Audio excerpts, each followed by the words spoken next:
கர்த்தரே சொல்லுகிறார், என் ஜனங்கள் 2 தீமை செய்தார்கள். இந்த 2 தீமைகளினால் அவர்களுக்கு தோல்வி, கடன், கஷ்டம், தீமைகள் வந்து அவர்களை சூழ்ந்து கொள்ளுகிறது. ஜீவ தண்ணீர் ஊற்றாகிய என்னை விட்டுவிட்டார்கள்.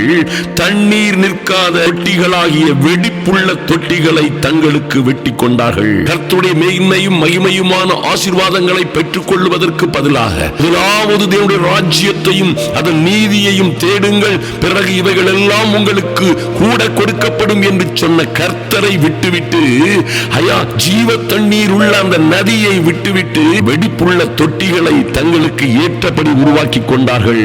இந்த 2 தீமைகளினால் அவர்களை தீமை, தோல்வி, பயம், கடன் எல்லாம் சூழ்ந்து கொள்ளுகிறது.